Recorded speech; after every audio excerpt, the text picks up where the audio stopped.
So, as I tried to argue yesterday and today, at the very beginning, when Jesus calls his first disciples, he says, "Follow me," and then demonstrates all of his power. As the new Exodus, Yahweh himself leading his people in this new deliverance.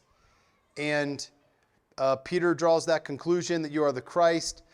But then immediately in 8:31, Jesus announces his own suffering and at the same time repeats that call to follow me. Only says it a little bit differently in 8:34. 8:34, if any man would come after me, let him deny himself, take up his cross, and follow me. Right? So again, the call to follow me is on the table, but this time with this additional nuance. It's easy to follow me in my power. Now follow me as well by denying yourself, take up your cross, and follow me. Right? And then the first section here, which we just looked at, 9:1 through 9:29, through 9:29, this section here is what I'm calling 9, is, again, the transfiguration, the healing of this boy, the raising of this boy, to connect the temple theophany of the transfiguration with Jesus' coming resurrection, right? And then most of the second half will take place in Jerusalem, chapters 11 through 16. In between what we just looked at in 9:1 through 29 and coming to Jerusalem is the next section I want to look at. So this section right here is 9:33 through 10:45. Because in this section now, Jesus will answer the question, what does it look like to follow me and take up my cross? What does it look like to deny myself and take up my cross and follow Jesus? Jesus, does that mean I'm going to die just like you? Not necessarily. Does it mean I'm going to experience the same thing at the hands of the Pharisees and Sadducees and elders and rulers of Jerusalem? Not necessarily. Well, then what does it look like if Jesus' suffering is this ultimate life-giving suffering? What does it look like on a lesser scale for us to nonetheless follow Jesus' example, take up our cross and follow him? And that is in 9:33 through 10:45. So take a look at 9:33. In the previous verses, Jesus predicted his death and suffering and death once again. And after 3 days he will rise. Again, they did not understand. They were afraid to ask. And then verse 33. And they came to Capernaum, and when he was in the house, he asked them, what were you discussing on the way? Remember, the way is marked by suffering. And so here we are on the way to Jerusalem. What were you discussing? But they were silent, for on the way they had discussed with one another, who was the greatest? Who is the greatest? That's the question on the table from 9:33 through 10:45. Who is the greatest? If you glance ahead to 10:35, James and John, the sons of Zebedee, came forward to him and said to him, Teacher, we want you to do for whatever we ask of you. And he said to them, what do you want me to do for you? And they said, grant us to sit one on the right hand and one on the left in your glory. But he said to them, you do not know what you are asking.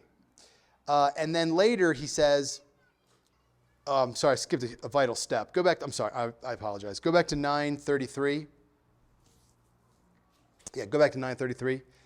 So after discussing this on the road, who is the greatest, he sat down, verse 35, and called the 12 and said to them, if anyone would be first, he must be last of all, and he must be the servant of all. And then in 10:43, he says, the Gentiles lord it over them, the great ones lord it over the smaller ones, but it must not be so among you, for whoever would be the greatest must be your servant. So you can see how 9:35 and 10:44 form an inclusio. Do you remember talking about inclusios yesterday? beginning and ending with the same idea. In both cases, the disciples are asking, what does it mean to be the greatest? Or who is the greatest? Who is the greatest? And in both cases, Jesus responds with, if you want to be the greatest, you must be the servant of all.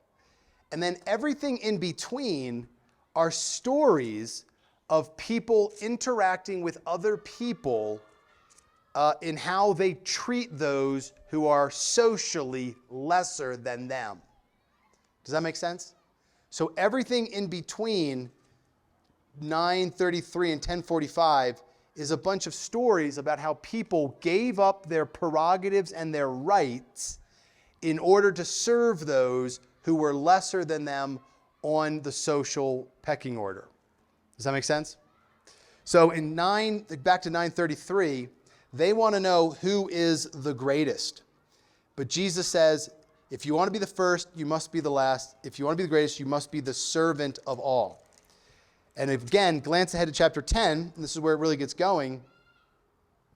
When John and James, it's discovered what they ask of Jesus in 10:41, when the 10 heard it, they became indignant at James and John. And Jesus called them to him and said to them, you know that those who are supposed to rule over the Gentiles lord it over them. And here it is, their great men exercise authority over them. The concept of greatness in Jesus' time and in our time is who's at the top of the social pyramid and has people serving them. How many people are under you serving you? If you have somebody who cooks for you, cleans for you, drives for you, and so on and so forth, you must be a great person because you have other people serving you.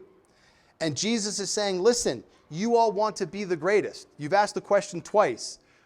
Who's going to be the greatest in the kingdom?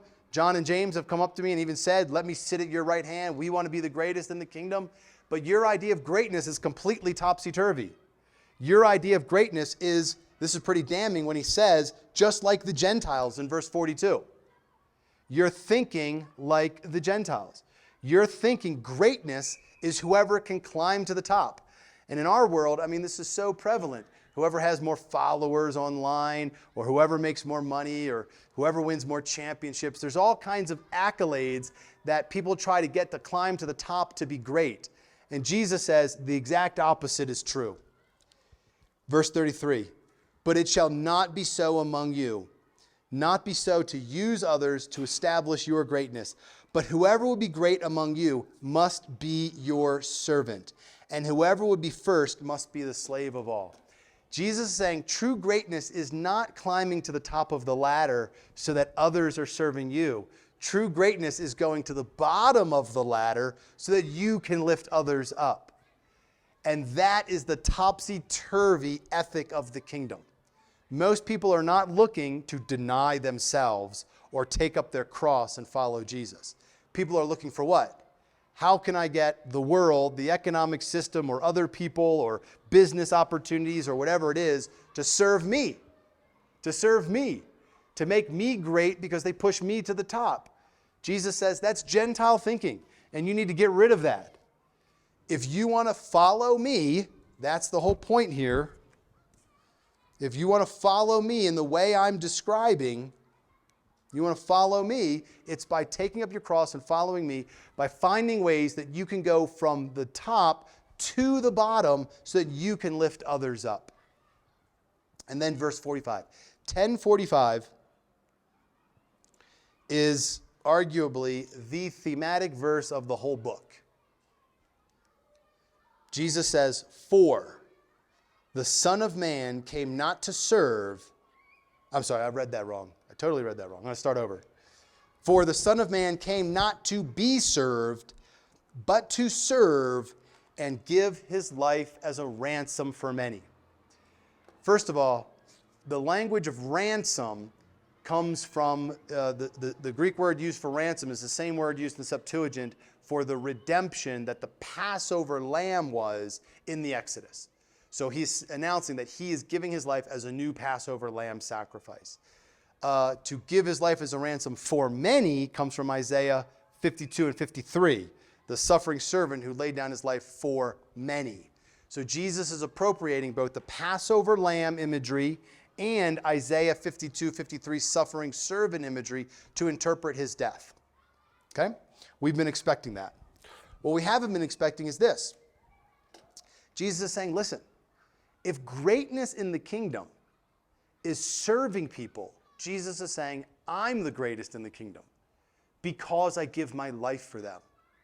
I'm great not because of all my power. I'm great because of my life-giving suffering. I'm not great because I can feed 5,000 or walk on the water and these kinds of things. Greatness in the kingdom is measured by how much, not exertion of power and glory, but how much I can surrender and sacrifice for others. And Jesus is saying in 10:45, I give the ultimate sacrifice. I give the ultimate service because through me, who is, I've just established, God himself come to earth, I'm nonetheless coming down so that I can serve you and lift you up out of your sins and bring you to glory as well. My greatness is measured by my life-giving sacrifice, and I'm calling you also to follow me in that. You will not give your life as a sin-atoning sacrifice, but there are lesser forms of self-sacrifice, self-denial, and service of others you can do modeled after my great life-giving, serving, ransoming death that I'm about to do in Jerusalem here in just a couple of chapters. Does that make sense? And Paul clearly picked up on this in his language in Philippians 2, right? When he talks about considering others more important than yourself. And do not look out only for your own needs, but for the needs of others. And then immediately uses Jesus as an example. That's what Jesus is doing here. He's saying, true greatness is what I'm doing by giving my life away. I'm calling you to follow me in the way you give your life away as well. It's interesting that between 9:33 and 10:45, you have a lengthy, 9:33, 10 more verses, no, more like 20 more verses in chapter 9, and then all of chapter 10. In Matthew, this section is even longer. It's almost 3 chapters. I think we need all these examples of people giving up their rights and privileges and prerogatives to serve others because we're so hard-headed to get it into our minds that true greatness is serving others. It's pretty stuck in here. Greatness is when others serve me. And so Jesus really has to grind that down to show you, no, greatness is actually when you serve others.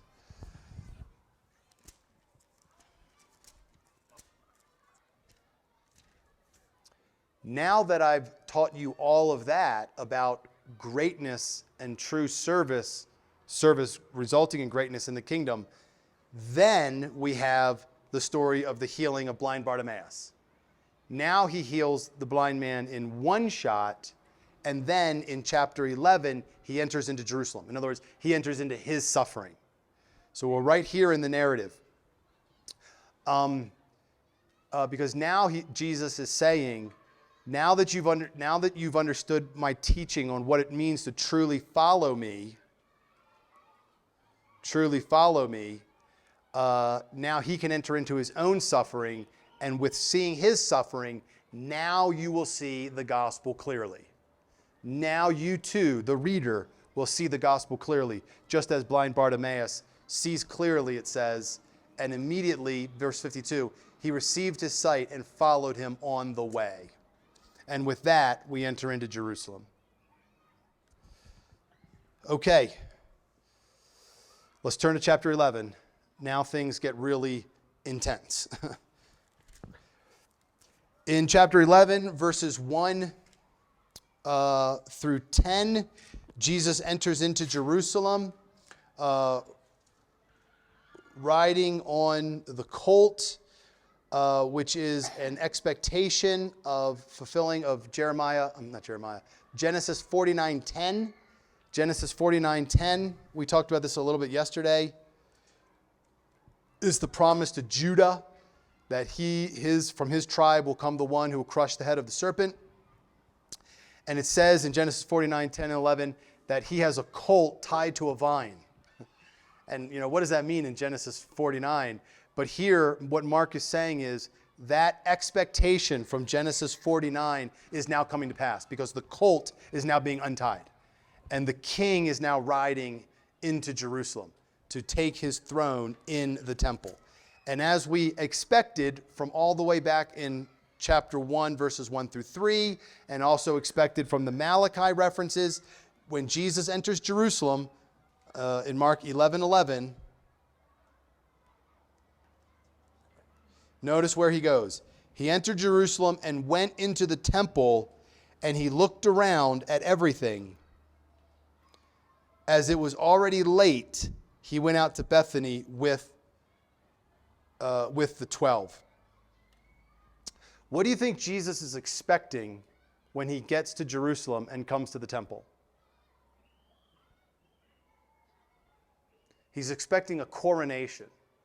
He's expecting to be crowned as the king, the true Son of God. Mark 1:1. But no one's there to greet him. No one's there to coronate him. And so the looking around is a looking around in judgment. This is the same term used in chapter 13, verse 1. He came out of the temple, his disciples, and they look at the temple.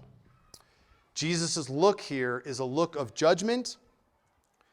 And when it says that it was already late, I think what Mark means is it's late in history.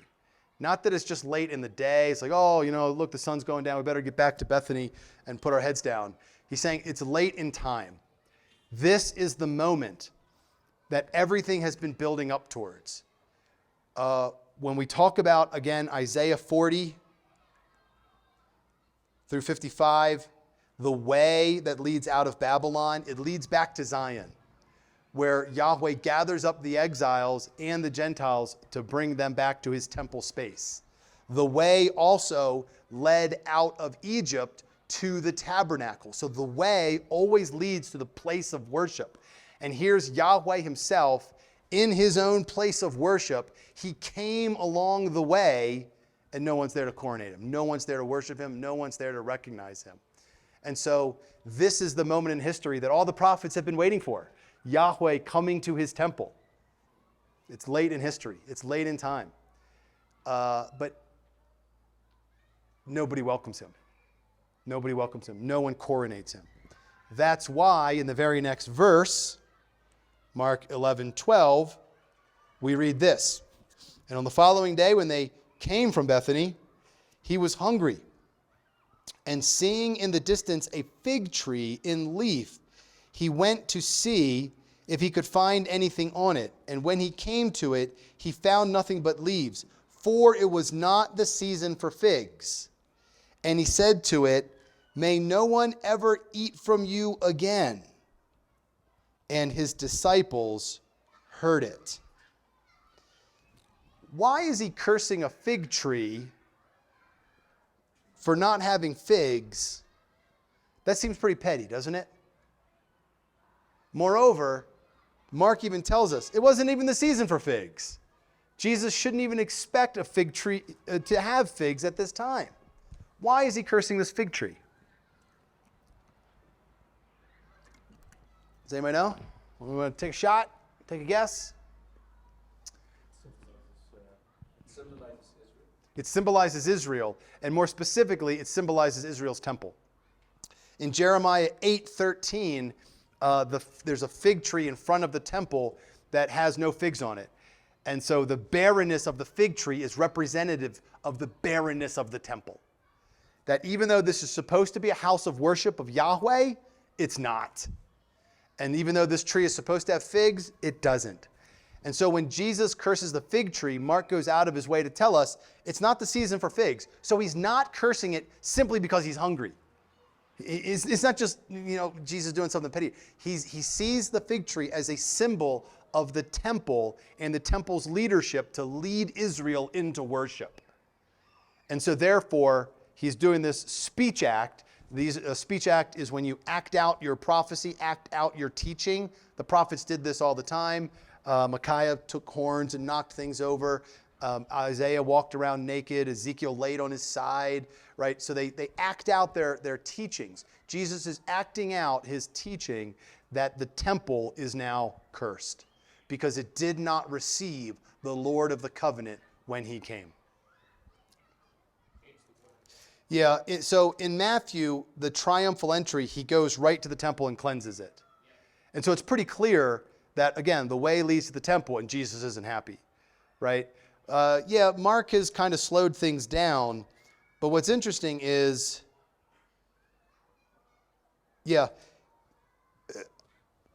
Mark will come back to the fig tree in verse 20.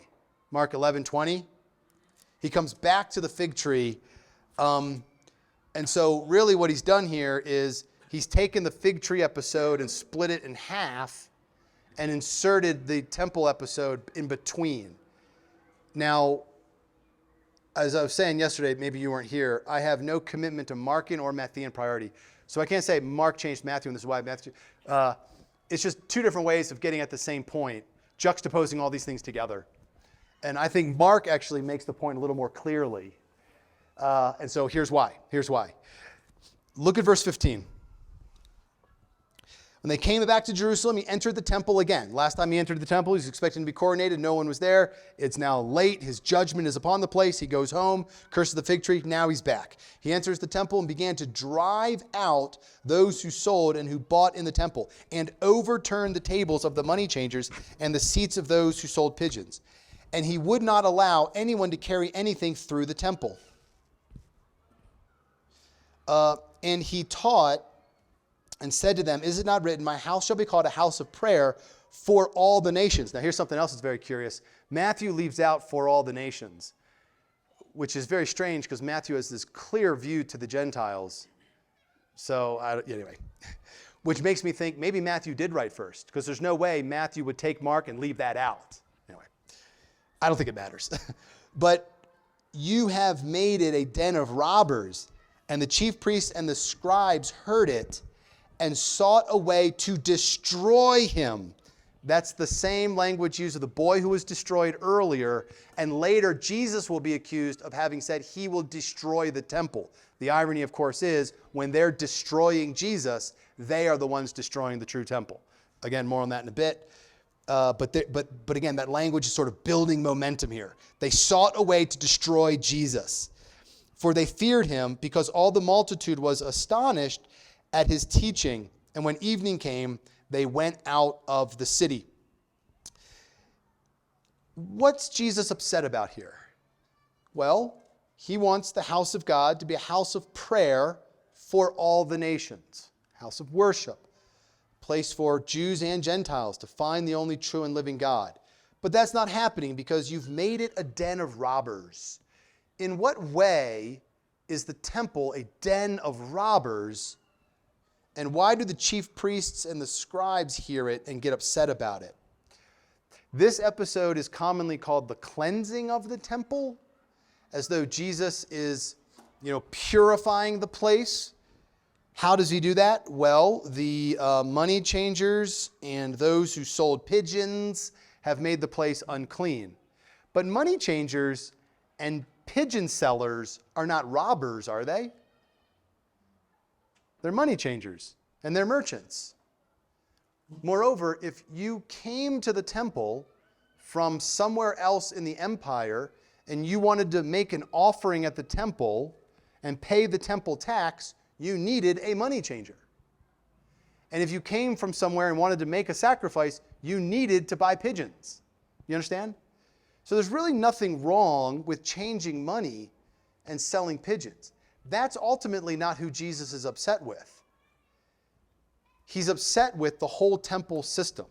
Do you remember yesterday we talked a little bit about temples also served as banks in the ancient world, as banks, a place you could get a loan. And if your farm didn't do well one year and you needed income, the only place to turn was to the temple. And the temple in Jerusalem was known for offering loans with terms that you'd leverage your farm. And if you couldn't pay back your loan by the next year or whatever the term was, the temple authorities would then take your land. They would take your land. And this is what it means when he accuses them elsewhere of gobbling up widows' houses. You understand? It was a system whereby the temple would continue to gain the resources of the land, which is only land, which is only farmland, right? So they continue to enrich themselves, and then people who used to own that land are now servants on their land and now working their own land for somebody else. And so this is the way that they become a den of robbers. And so when Jesus drives out the money changers and he overturns the tables, he's not cleansing the place, he's predicting its destruction. He's saying, in the same way that these people are driven out and these tables are turned over, everybody's going to be driven out and the whole house is going to be turned over. This is Jesus' first shot at the temple in his prediction of its destruction. And it's the last straw with the Pharisees. This is why they want to kill him. This is the action right here that gets Jesus killed. Because it says he did not allow anyone to carry anything through the temple. What does that mean? If you can't carry the sacrifices through to the altar, then you're basically shutting the whole system down.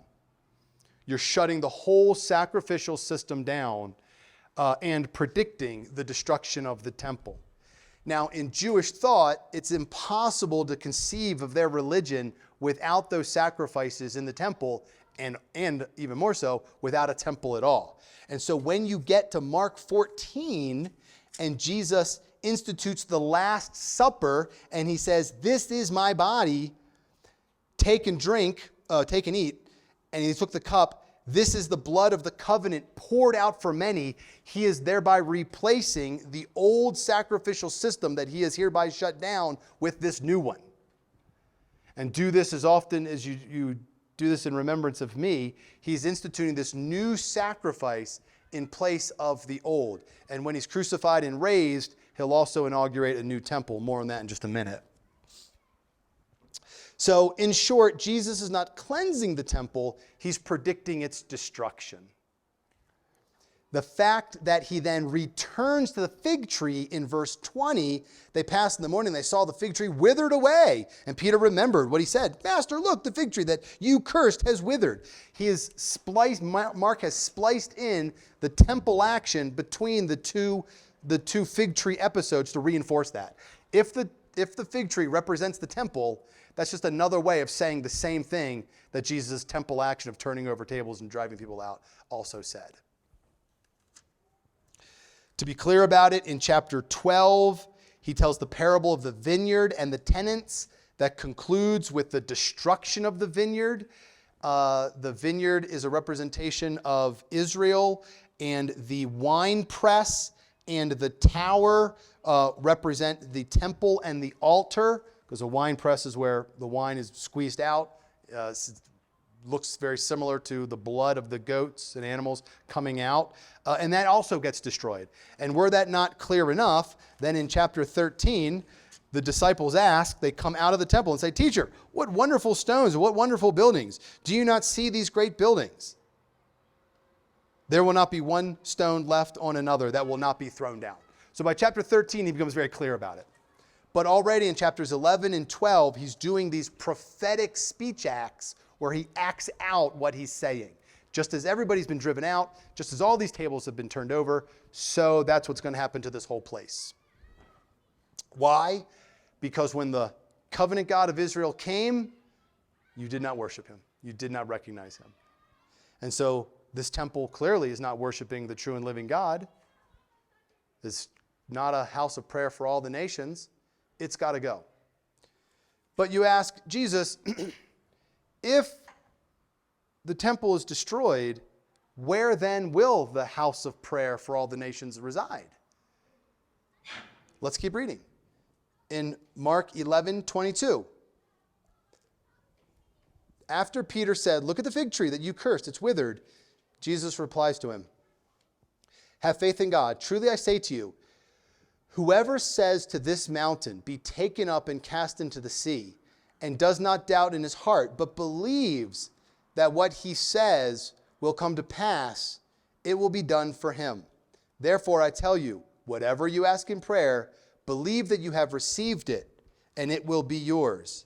And whenever you stand praying, forgive if you have anything against anyone, so that your Father who is in heaven may forgive also your trespasses. Translation, you will become the new temple. Jesus is telling his followers right here that if the old temple is destroyed because it doesn't worship the true God, you will become the new temple because you do worship the true God. If all the other sacrifices are shut down, this sacrifice of my blood that you reenact every Lord's Supper is the new sacrifice because you are the new temple. And it's happening amongst God's people, which are the new temple. Here's how that works. In verse 23, when he says, whoever says to this mountain, be taken up and cast into the sea, what mountain is he talking about?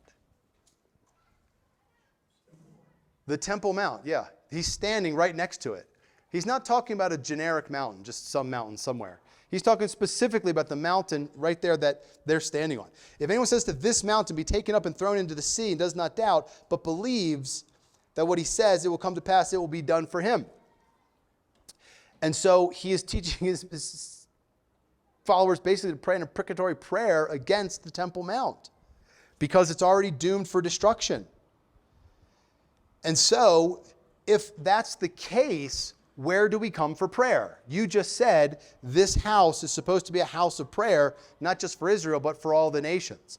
He then says, therefore I tell you that whatever you ask in prayer, what you ask in prayer, he's telling them that you are the new community that replaces the old as the locus of prayer. And he tells them that believe what you pray for and you will receive it, right? He even says in verse 24, whatever you ask in prayer, believe and you will receive it. Yeah. The sea in the Old Testament is commonly used as that symbol of death and destruction, right? So the sea has to be tamed in the original creation. The sea is the barrier that stops Israel from escaping Egypt, but then it's opened up and it kills Pharaoh. The sea is the place where Jonah almost dies. So the sea, I think, is just generically symbolic of the place of destruction. I don't think so because he says this mountain. He says this mountain. And he just got done talking about the fig tree and the cleansing or temple action we just saw and the fig tree even before that. And we've known because because we know Malachi is on our mind, that the Lord of the covenant will suddenly come to his temple and purify worship there, right? So all these things are pointing to the end of that temple system. Does that make sense? Which, again, reinforces that this mountain is the mountain of Mount Zion. So I should be clear now. When Jesus says, therefore I tell you, whatever you ask in prayer, believe and you'll receive it, he does not mean that you can pray for all the wealth, you can pray for riches, that you can pray for health. And as long as you have enough faith, God will give you whatever you want. And if you pray for a fancy new car and you don't get it, well, then you don't have enough faith. Have you ever heard that teaching before? Okay, it's completely not what Jesus is talking about. When he says whatever, the whatever is qualified by the purpose of the temple. If he's saying that the old temple is out and you are in as the new temple, the whatever is whatever for the purposes of the temple. Right? So Dagim says to me about an hour ago, he says, you can have whatever you want for lunch. Whatever I want? No, he shows me the Zing menu. Whatever is qualified by the context of what he's talking about. Does that make sense? Whatever is qualified by the context that he's talking about. Okay? If we're over there at the library and we're talking about, resources for your paper, and I say, use whatever book you want. Of course, I mean what? Whatever book is in the library, because that's the context in which we're communicating. Language is always constrained by context. And so if Jesus is talking about the old temple system that's failed to be a light to the nations, and now says, you are the new temple, ask for whatever you want, it's for the purposes of the temple, which is what? Well, let's go back. A house of prayer for all the nations. The temple is supposed to be a mission center. You understand? Now he's saying, my people are the new mission center. And so they can pray for whatever they want for the sake of missions, and I will do it for them.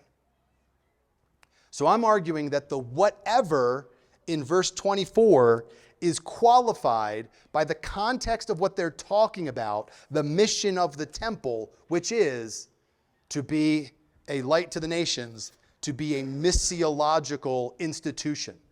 And so when we pray prayers that are in line with the mission of God for the nations, he will answer those prayers. I think that's the conclusion Jesus is giving here. He's saying, listen, when you pray, pray for the sake of the spread of the gospel, that it will go, like I said, from a mustard seed to the greatest of all trees. You pray for that, it'll happen. I don't think he's promising here this one-to-one corollary. I pray that this person will get saved, right? But for the advancement of the kingdom, which Jesus has been talking about even before the parables, for the binding of the strong man and taking his captives, right? For everything that we've learned in the parables and so forth, for the spread from Jerusalem to the ends of the earth, the feeding on the mountain from one feeding to another feeding, all these kinds of, this kind of ethos throughout Mark. You are the new community that will effect that international spread to the nations. And you should pray for those things. And when you do, it will be yours. But the temple is also a place of forgiveness. It's not just a place of hearing prayer. God will hear us. We will also hear from him his forgiving reassurance. That's why in verse 25, Jesus goes on to say, when you stand praying, forgive, so that your Father can forgive you too. Right? So this is a radical set of statements that Jesus is saying here, because prayer and forgiveness are associated with the temple that he is now saying is associated with you, my followers. Because in Jewish thought, it's impossible to imagine the religion without a temple, without access to prayer, and without forgiveness. And Jesus, you're shutting it all down with all that temple stuff yesterday. You better be careful, because it's going to get you killed. It does get him killed. But Jesus says, that's fine. I've got everything prepared. There'll be a new sacrifice with new forgiveness, a new community of prayer, and a new international mission. And when you pray, I will bless that missionary activity. And I think 2,000 years since Jesus said those words, it's pretty astonishing how Christianity has spread all over the world. And I mean, I don't know. Are any of you Jewish? I'm not Jewish. Are any of you Jewish? Right? We're all Gentiles here, talking about the God of Abraham, Isaac, and Jacob. Indeed, the mustard seed has become the greatest of all trees. It has brought in all these birds. And the prayers of the saints for 2,000 years before us are being answered even today as the gospel is being preached in this room, in rooms in Malawi, and rooms in Singapore, and rooms in Russia and North America and South America, all over the globe, because Jesus has been pleased to give us missionary success whenever we ask for it. In the Old Testament, the temple, again, is that place where heaven touches down onto earth. And therefore, it's the place where God lives. We think God is everywhere, right? In the Old Testament thinking, he wasn't everywhere. He was in the temple. He was in the temple. And so therefore, all the festivals were at the temple, because we're coming to his presence. And the temple is also the place where people prayed. We think of praying up. They didn't pray up. They prayed toward the temple. Say, where's the temple? There it is. Pray towards the temple, because through the temple, it'll get to God, right? And the temple is also the place where God forgives. Okay? It's the only place on earth where God lives, hears prayer, forgives, and speaks. He speaks from the temple, right?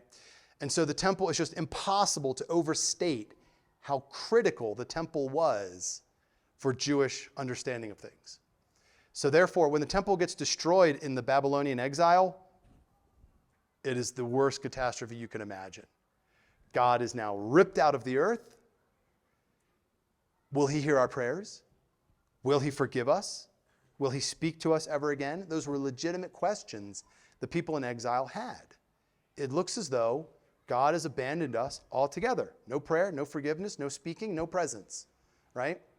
And so with the return of the exiles and the building of a new temple, it says in Ezra that the old men who saw the first temple wept when they saw the foundation of the new temple because it was so small and paltry, right?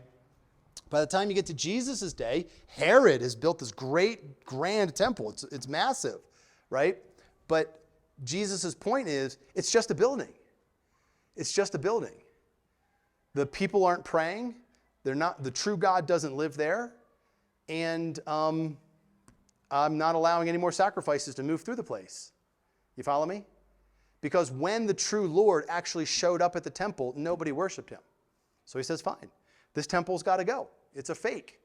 And so it's all going to be destroyed, and the new temple will be a community of people, not just a physical building, which will not have division between Jew and Gentile. This is the point of the two feedings. Jews and Gentiles get the same feeding, right?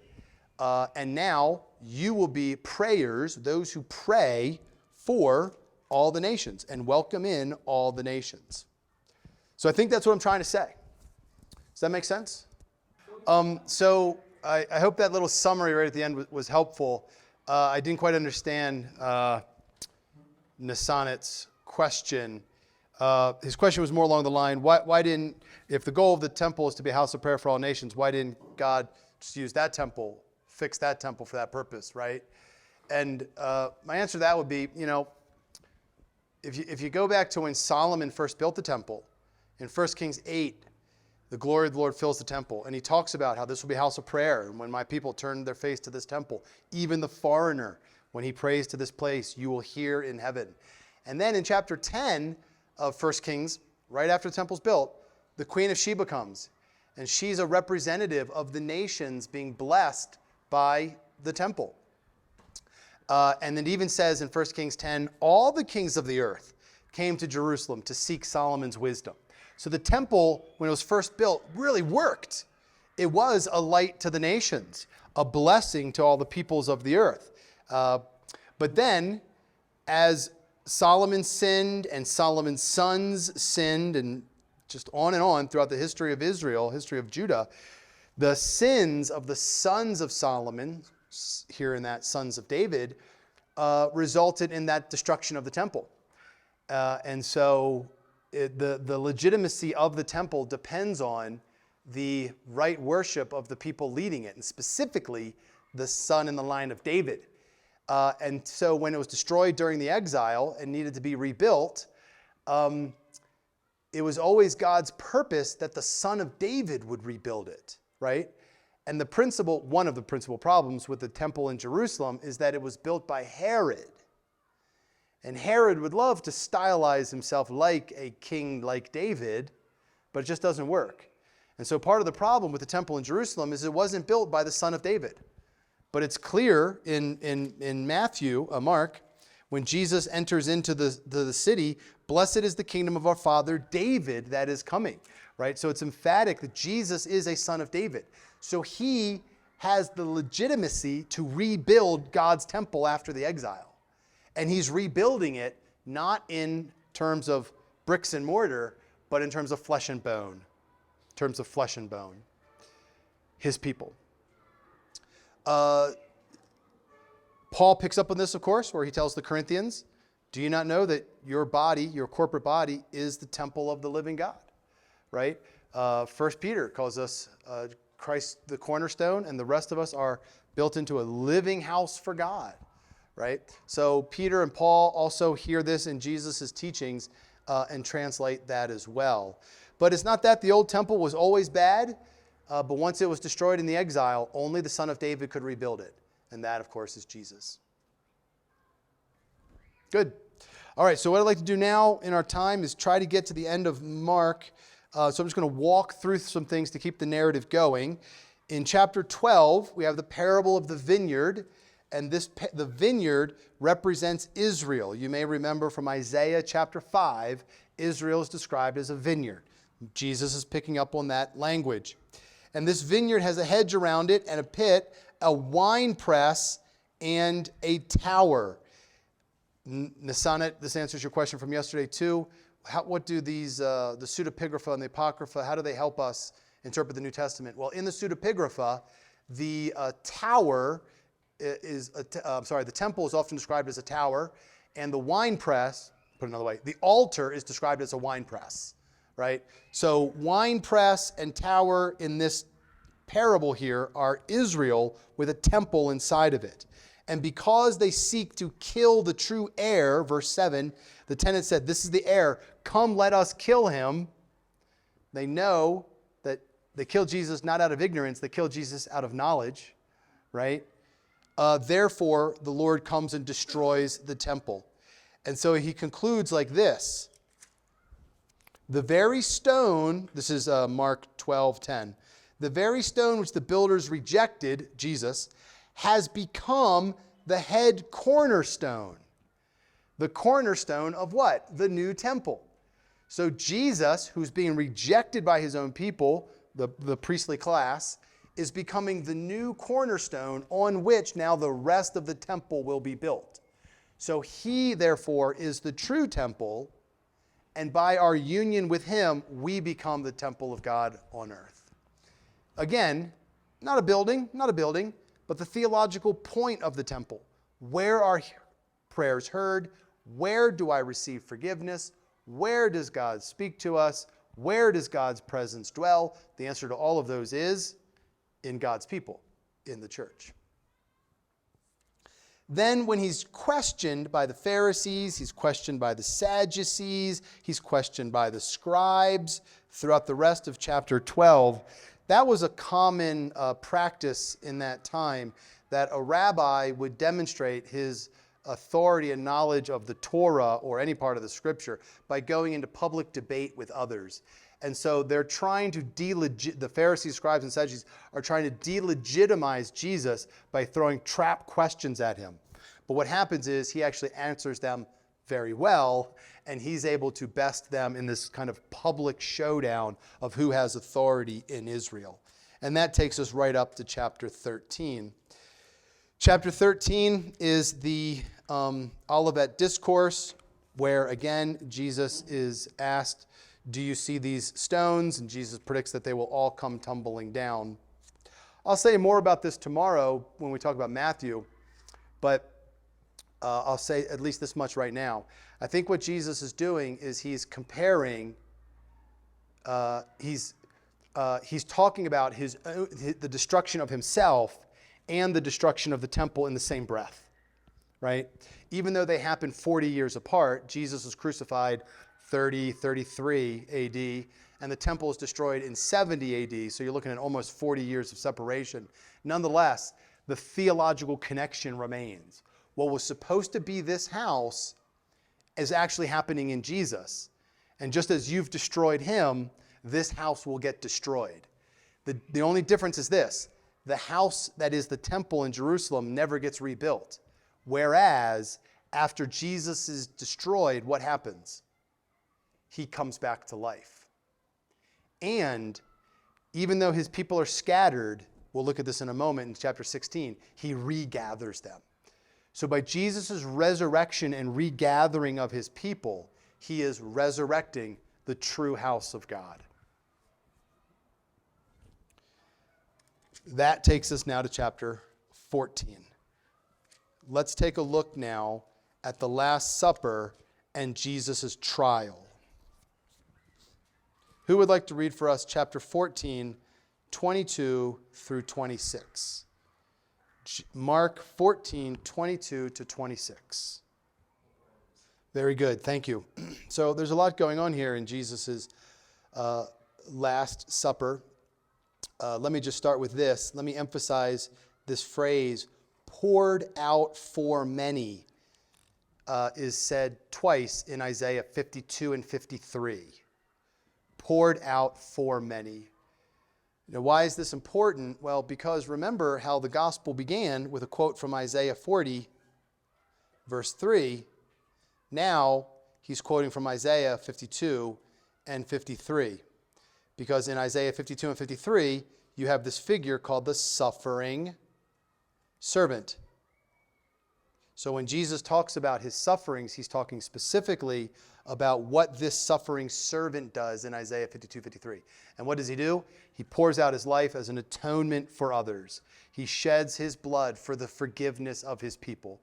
Ergo, Jesus is the new Exodus lamb that effects the second Exodus.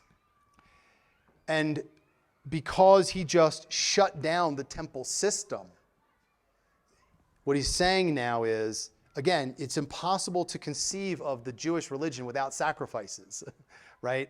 So this is expected that Jesus would answer this question. Jesus, what do we do without sacrifices? His answer is, I am the sacrifice. I am the end-all, be-all, final sacrifice that Isaiah had foretold, and the Exodus itself had always hinted towards, even in its day. The coming end times, once and for all, final sacrifice to end them all. And critically, when a sacrifice is made in, let's say, within Israel's sacrificial system, the priests are the one who get to eat it. Did you know that? In Leviticus, the priests are instructed to eat the sacrifice. So the fact that Jesus is giving his body as a sacrifice and telling his disciples that day to eat it, he is constituting them as the new end times priesthood.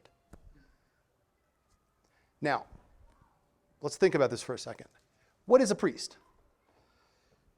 I think commonly we think of special clothes, bells, maybe the censer, making a sacrifice, right?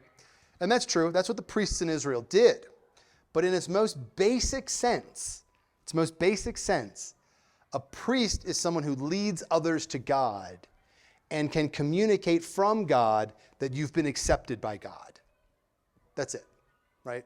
So Aaron, on the Day of Atonement, he wears this ephod that represents Israel because he's carrying Israel into the presence of God on the basis of the sacrifice.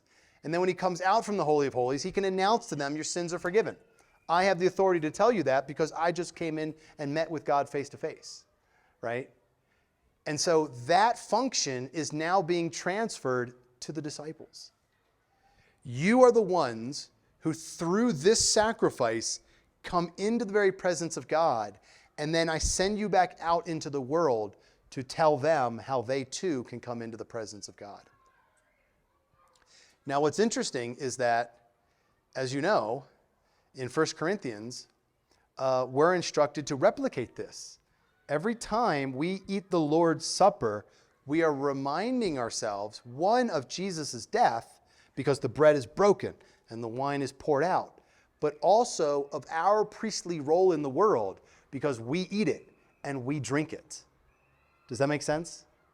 That's why in 1 Corinthians, it says, so long as you eat and drink this bread, you proclaim his death until he comes.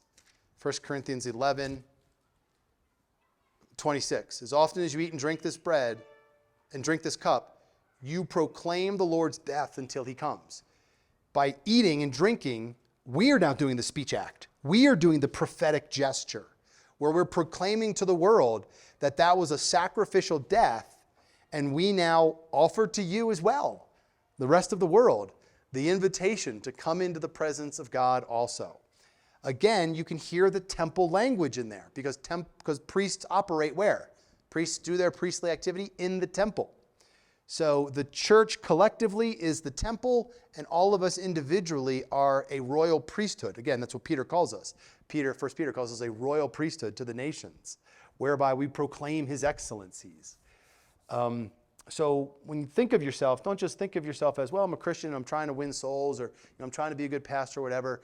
You have a function of a priesthood which God has put in place all the way back in the books of Moses that are now reaching its eschatological fullness. by creating an international organic temple and turning you into fishers of men, priests to the nation, a light to the nations. All kinds of metaphors are used.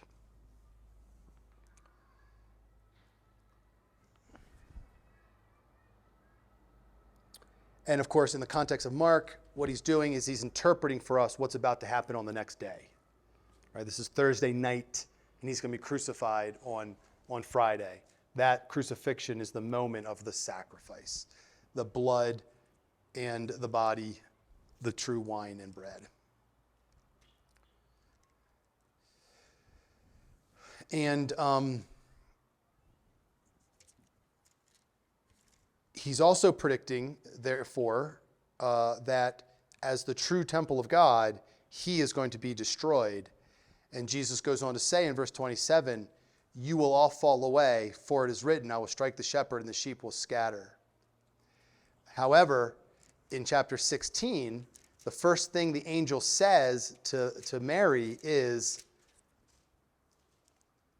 he is risen, he is not here. Go and tell his disciples and Peter, he's going before you to Galilee, and there you will see him. So after Jesus' resurrection, he regathers the scattered sheep. So the scattering of the people and the destruction of Jesus constitutes the destruction of the temple. But the resurrection and regathering of the disciples is a rebuilding and permanent rebuilding of the new temple in the new age, which then multiplies and grows as those disciples became evangelists of the whole world.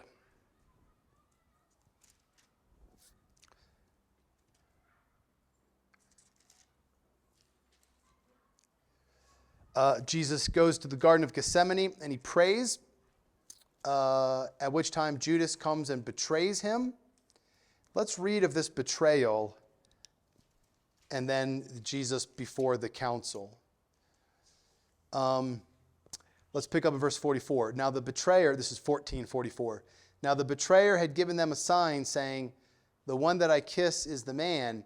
Seize him and lead him under guard." And when he came, he went up to him at once and said, "Master," and kissed him. And they laid hands on him and seized him.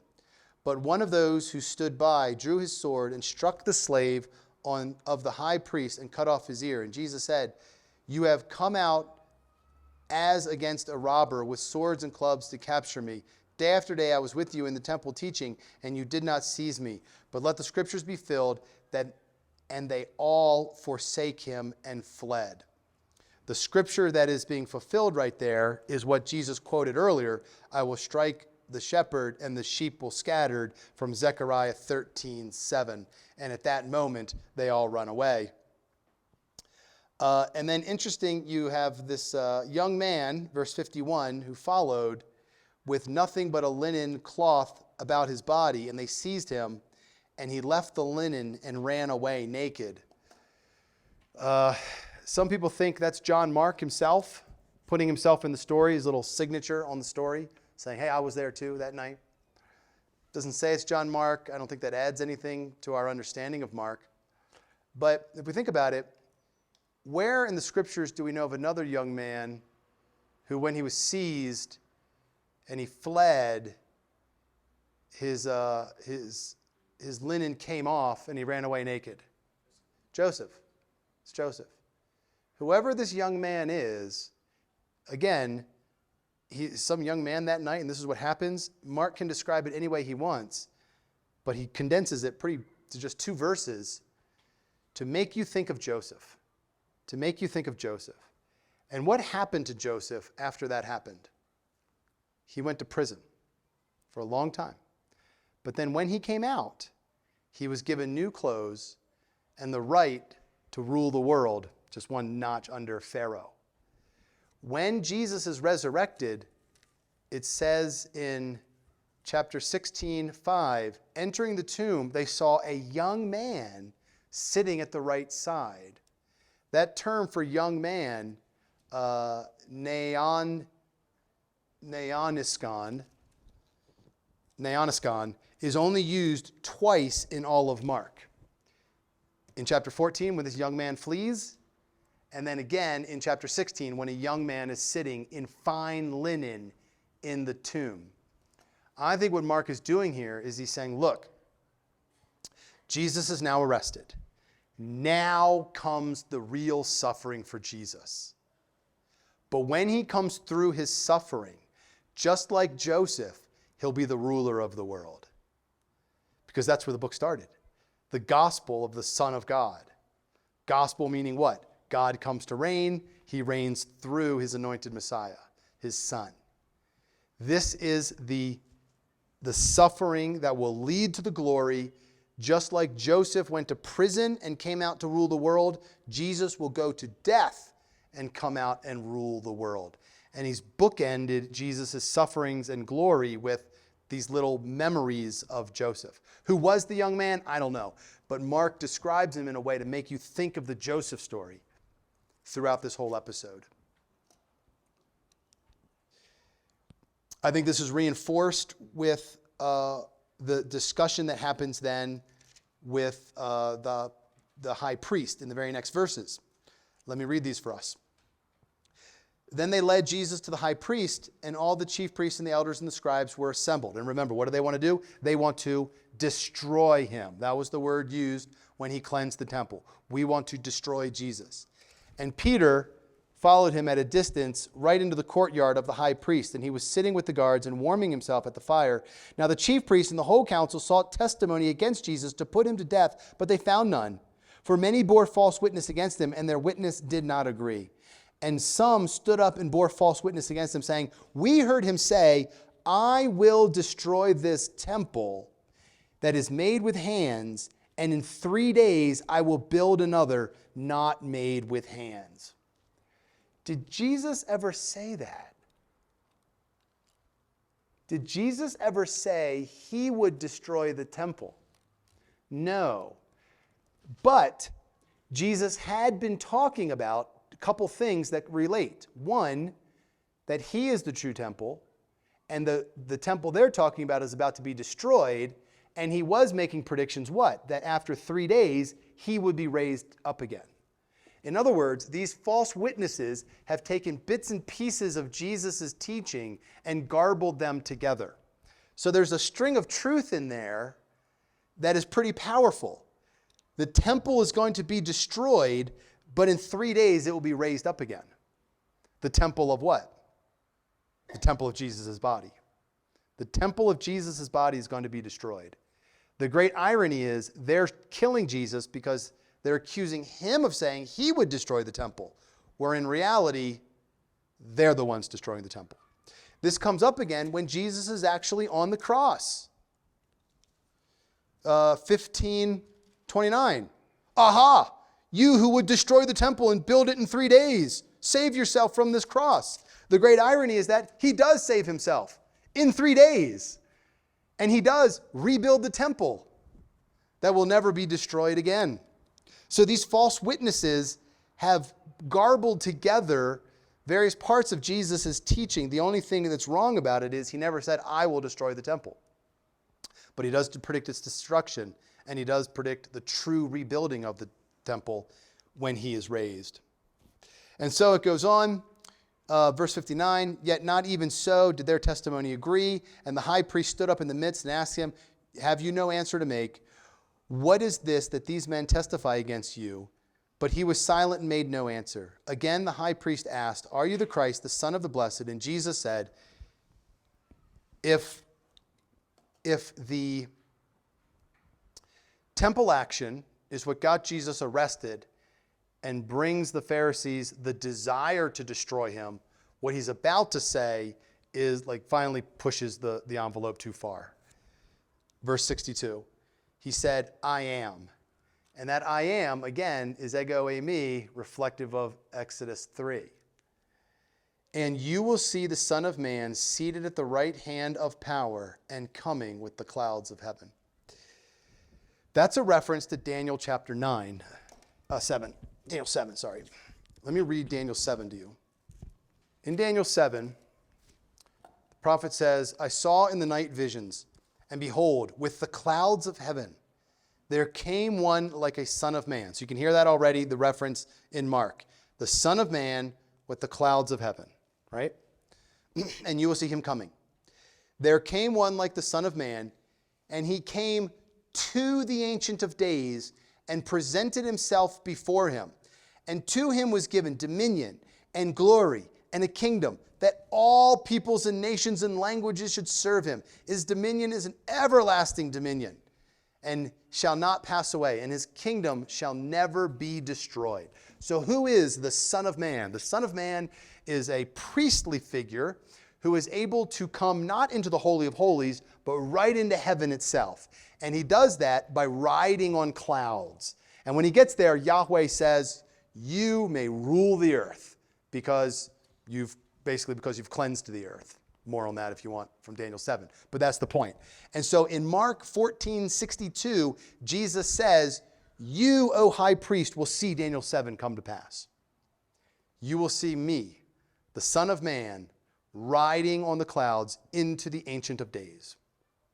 Presence of the Ancient of Days. At which time I will receive the authority so that the gospel of Isaiah, the reign of God over all the earth, can come to pass through the Son of God. People read this and they think, oh, he's talking about the return of Christ. Because in our Christian tradition, Jesus is understood to return on the clouds. 1 Thessalonians says that. The book of Revelation says that. I believe that Jesus will return on the clouds. Because the clouds, again, represent what? The bringing of heaven and the presence of God to earth. But this, he says, you will see it. He says it to the high priest who's living at that time. You will see it. So he can't be talking about 2,000 years later. Moreover, in Daniel 7, the movement is not from earth to heaven. The movement is from what? Well, I said that wrong. It's not from heaven to earth. It's from earth to heaven. It's this priestly figure who goes into the presence of God in heaven. And I think that's what Jesus is talking about here. He's saying that you yourself, through the actions you're taking, are contributing to the fulfillment of God's purposes that will send me from earth to heaven. He's talking again about his resurrection. That when I am raised, I will ascend into the very presence of God from which I will rule the world. He's not talking about his movement from heaven to earth 2,000 years later. He's talking about his movement from earth to heaven just weeks later. This does not deny, again, that Jesus will return on the clouds, because in Acts chapter 1, the angel says, that's actually what happens in Acts chapter 1, isn't it? Jesus ascends and a cloud takes them out of their sight. That's Acts chapter 1. And then the angel says, why are you standing here looking into heaven? That Jesus will return the same way you saw him go, on the clouds of heaven. So Jesus ascends and descends from earth and from heaven on clouds. But this one here in particular, he's talking about his resurrection. And the reason that's important is because of what happens to the Son of Man when he gets there. It says, to him was given dominion and glory and a kingdom. All peoples, nations, and languages should serve him. His dominion is an everlasting dominion. So from the moment of the resurrection, Jesus is enthroned on the eternal throne of David to rule Israel and to rule all the earth. And that's what Jesus is telling them. The high priest's response is to tear his clothes and say, why do we need more witnesses? This man has blasphemed. Why has he blasphemed? Two reasons. He's called himself the I Am, again, in verse 62, and also declared that he's a higher high priest than that high priest. Because in Daniel 7, this is an eschatological and eternal high priest, which is explicated further in the book of Hebrews, the great high priest. So he's insulted the priesthood, and he's declared himself to be the I Am of Exodus 3. What is your decision? And they all said they're condemning him as deserving of death, and some began to spit on him and to cover his face and strike him, saying to him, prophesy, and the guards began to give him blows. And the rest of Jesus' suffering continues like that until they put him up onto the cross. The soldiers mock him, and so forth. Let's go ahead and read the actual events of the crucifixion here. Chapter 15, verse 21. 15:21. And they compelled a passerby, Simon of Cyrene, who was coming in from the country, the father of Alexander and Rufus, to carry his cross. There's another example of what I was talking about yesterday, and the proportion of names and the kind of names that were in the land at that time. Simon, Alexander, Rufus, the names that don't get changed. They don't become Romanized as the story is told elsewhere in the empire, which testifies to the eyewitness nature of whoever's writing this down. Do you remember that from yesterday? There's just one example. And they brought him to the place called Golgotha, which means the place of the skull. And they offered him wine mingled with myrrh, but he did not take it. And they crucified him and divided his garments among them, casting lots for them to decide what each should take. And it was the third hour when they crucified him. And the inscription of the charge against him read, "The King of the Jews." And with him they crucified two robbers, one on his right and one on his left. And those who passed by derided him, wagging their heads, saying, "Here it is. Aha, you who would destroy the temple and build it in 3 days. Save yourself and come down from the cross." So also the chief priests mocked him to one another with the scribes, saying, "He saved others, he cannot save himself. Let the Christ, the King of Israel, come down from the cross, that we may see and believe." Those who were crucified with him also reviled him. And when the 6th hour had come, there was darkness over the whole land and until the 9th hour. And at the 9th hour, Jesus cried with a loud voice, "Eloi, Eloi, lama sabachthani," which means, my God, why have you forsaken me?" And some of the bystanders, hearing it, said, "Behold, he is calling Elijah." And one ran, filling a sponge full of vinegar, put it on a reed, and gave it to him to drink, saying, "Wait, let us see whether Elijah will come and take him down." And Jesus uttered a loud cry and breathed his last. And the curtain of the temple was torn in two from top to bottom. And when the centurion who stood facing him saw that he thus breathed his last, he said, "Truly this man was the Son of God." There are many things to point out here. I think what's critical for wrapping up our time is this. Verse 37, Jesus uttered a loud cry and breathed his last. At that very moment, what happens? The curtain of the temple was torn in two. The curtain of the temple was torn in two at the moment Jesus dies. Again, this is a symbol of the whole temple's destruction. If there is no curtain, there's no point to the temple. Because the curtain is what? That which separates the abode of humanity from the abode of God. So the point of the temple, to connect but also separate God and humanity, is now ripped apart. And so the fact that the temple is destroyed, destroying the curtain is a metonymy of destroying the whole temple, at the moment of Jesus' death, reinforces that idea that Jesus is the true temple. And when he is destroyed, the temple is destroyed. Moreover, you might remember from chapter 1, when Jesus is baptized, it says that the sky is ripped open and the Spirit comes out of heaven into the earth. This word for torn is the same word used in 1:10 to describe Jesus' baptism. Ripped open.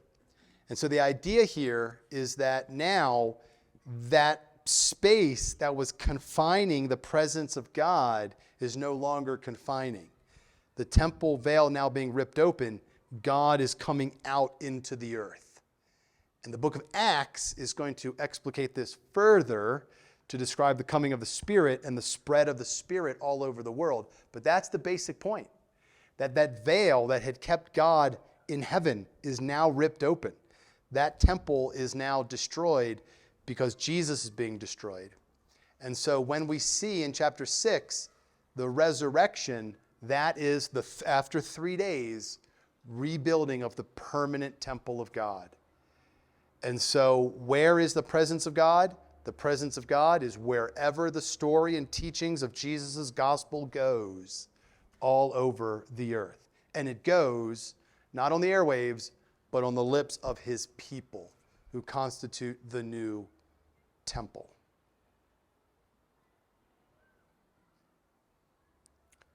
And that's the larger point of Mark's ending there. That Jesus is the sacrifice. You are the temple collectively. You are the priest operating within the temple. And as you spread out all over the globe, carrying the gospel, the reign of God through his Son, Jesus Christ, offering people forgiveness through his final sacrifice, you are fulfilling the end times role of God's purposes for the nations through his temple and through his priesthood. As we conclude, let me read for us this song, Who Is This So Weak and Helpless? Does anyone know that song? So the Gospel of Mark is juxtaposing some pretty amazing things. Power and suffering. God and humanity in Jesus. The one who is the creator and sustainer of the universe, the one who led the Exodus, the one who is the covenant God of Israel, together with this lowly, poor man, Jesus of Nazareth, right? Let me read this for us. Do y'all know this song? Who is this? You've ever sung this before at your church? I bet you have once you hear it. Who is this, so weak and helpless, child of lowly Hebrew maid, rudely in a stable shelter, coldly in a manger laid? 'Tis the Lord of all creation, who this wondrous path has trod. He is Lord from everlasting and from everlasting God. Who is this? A man of sorrows, walking sadly life's hard way, homeless, weary, sighing, weeping over sin and Satan's sway. 'Tis our God, the glorious Savior, who above the starry sky is for us a place preparing where no tear can dim the eye. Who is this? Behold him shedding drops of blood upon the ground. Who is this? Despised, rejected, mocked, insulted, beaten, bound. 'Tis our God who gifts and graces on his church is pouring down, who shall smite in holy vengeance all his foes beneath his throne. Who is this that hangs there dying while the rude world scoffs and scorns, numbered with the malefactors, torn with nails and crowned with thorns? 'Tis our God who lives forever mid the shining ones on high, in the glorious golden city, reigning everlastingly. That's the concept Mark wants you to capture. The juxtaposition between the lowliness and the weakness and the death of Jesus and the glory and the power and the life-giving authority of God are commingled together in Jesus, and therefore in his people as well. That this is your God who calls you nonetheless to walk the way of suffering, who is himself the greatest of all, not because of his power, but because he served by giving his life for others. And so when Jesus says, follow me, that's what he's looking for. People who believe in the power and the glory and willing, therefore, to go into the deepest suffering and sacrifice, knowing that even if you die there, you'll be resurrected just like Jesus, and you will receive your glory as well.